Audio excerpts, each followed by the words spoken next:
Some games are fun, some are intense, and some stay with you. Not because of what you did, but because of how they made you feel. There's a certain kind of game that doesn't just tell a story, it makes you carry it, long after the credits roll.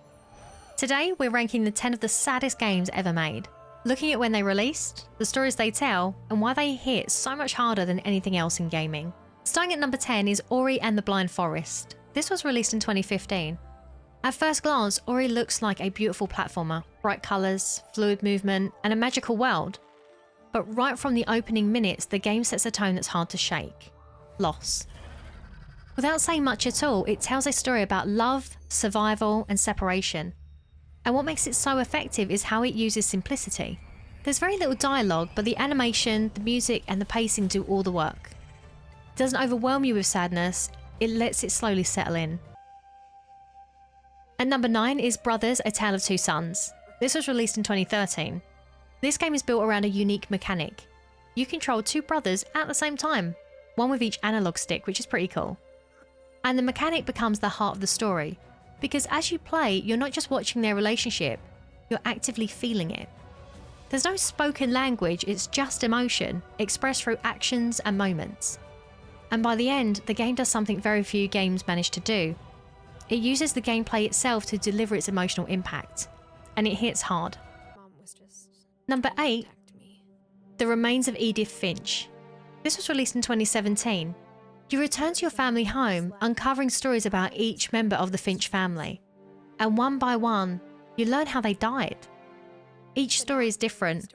Some are surreal, some grounded, but all of them carry a quiet sadness. What makes this game stand out is how personal it feels. These aren't just characters, these feel like memories. And as you move through the house, it starts to feel less like a place and more like a collection of lives that have already gone.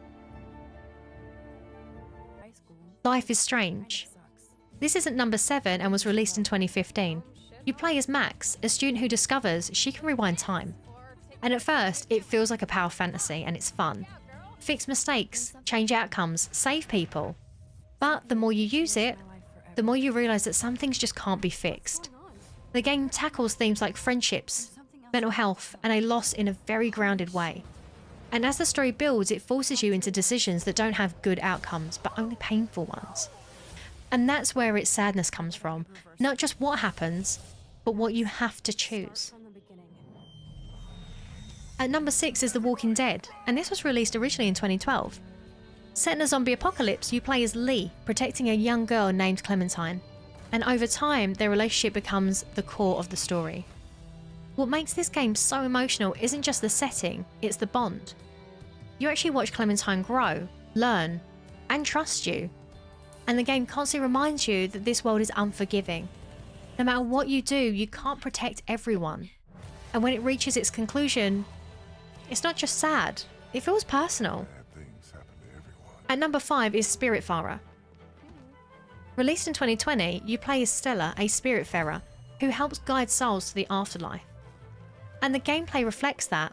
You build relationships, care for spirits, learn their stories, and eventually you have to let them go. That's the core of the game, letting go. Each character represents different aspects of life: regret, acceptance, love, unfinished business. And because you spend so much time with them, saying goodbye never gets easier. At number 4 is To the Moon. This was released in 2011. The premise is simple. Two doctors enter a dying man's memories to fulfill his final wish, to go to the moon. But as they move backwards through his life, they uncover something deeper. A story about love, memory, and misunderstanding.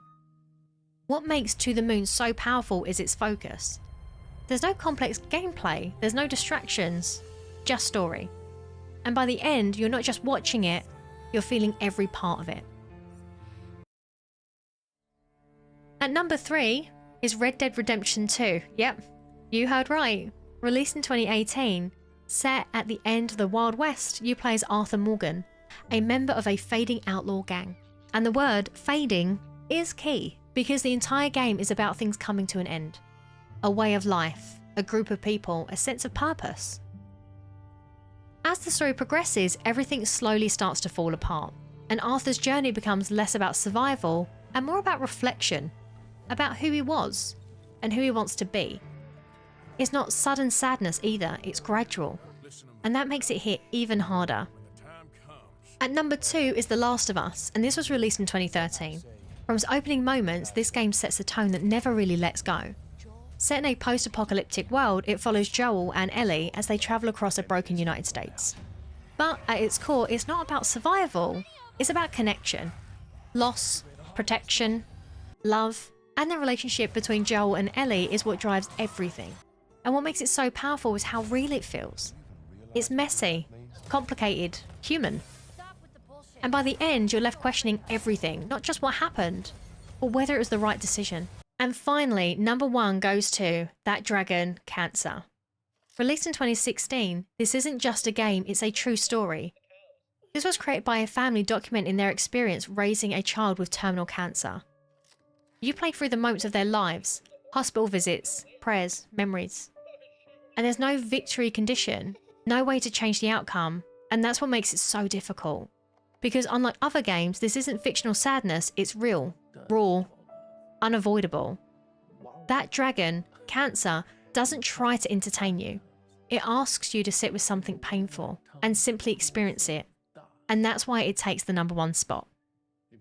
So those are my 10 of the saddest games ever made. I don't recommend streaming any of them. Well, maybe some of them. Some tell quiet personal stories, some build relationships that are hard to let go of, and some, they just leave a mark that doesn't really fade. If there's a game that made you feel this way and I didn't include it, let me know. And if you enjoyed this kind of video, there's more on the way. Thanks for watching.